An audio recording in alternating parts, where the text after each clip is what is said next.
معروف سماجی شخصیت عبدالستار ایدھی مرحوم سے ایک انٹرویو میں پوچھا گیا کہ آپ نے ہزاروں لاوارث لاشیں دفنائیں، کبھی کسی لاش کی بگڑی حالت یا اس پر تشدد دیکھ کر رونا آیا؟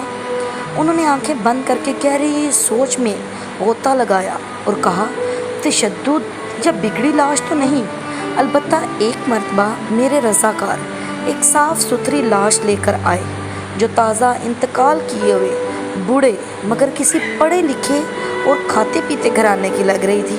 اس کی سفید چاندی جیسے بالوں میں تیل لگا ہوا تھا اور سلیقے سے کنگھی کی ہوئی تھی۔ دھوبی کے دھلے ہوئے سفید اجلے کلف لگے سوٹ میں اس کی شخصیت بڑی باوقار لگ رہی تھی، مگر تھی وہ اب صرف ایک لاش۔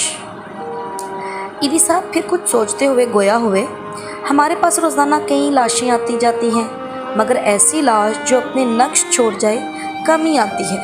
اس لاش کو میں غور سے دیکھ رہا تھا کہ میرے رضاکار نے بتایا، اس نے کراچی کی ایک پوش بستی کا نام لے کر کہا کہ یہ لاش اس کے بنگلے کے باہر پڑی تھی۔ ہم جو ہی بنگلے کے سامنے پہنچے تو ایک ٹیکسی میں سوار فیملی جو ہمارا ہی انتظار کر رہی تھی، اس میں سے ایک نوجوان نکلا اور جلد بازی کا مظاہرہ کرتے ہوئے ایک لفافہ ہمیں تھما دیا۔ یہ تدفین کے اخراجات ہیں۔ پھر وہ خود ہی بڑبڑایا، یہ میرے والد ہیں، ان کا خیال رکھنا، اچھی طرح غسل دینا اور تدفین کر دینا۔ اتنے میں ٹیکسی سے آواز آئی، تمہاری تقریر میں فلائٹ نکل نہ جائے۔ یہ سنتے ہی نوجوان پلٹا اور مزید کوئی بات کیے ٹیکسی میں سوار ہو گیا اور ٹیکسی فراٹے بھرتی ہوئی آنکھوں سے اوجھل۔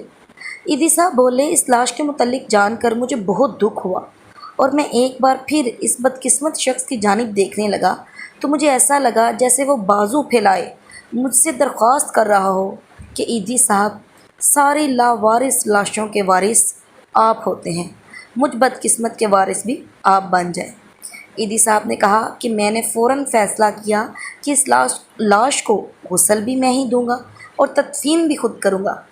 پھر جو ہی غسل دینے لگا تو اس اجلے جسم کو دیکھ کر میں سوچ میں پڑ گیا کہ جو شخص اپنی زندگی میں اس قدر معتبر اور حساس ہوگا، اس نے اپنی اولاد کی پرورش میں کیا کیا ناز و نخرے سہے ہوں گے، مگر بیٹے کے پاس تدفین کا وقت بھی نہیں۔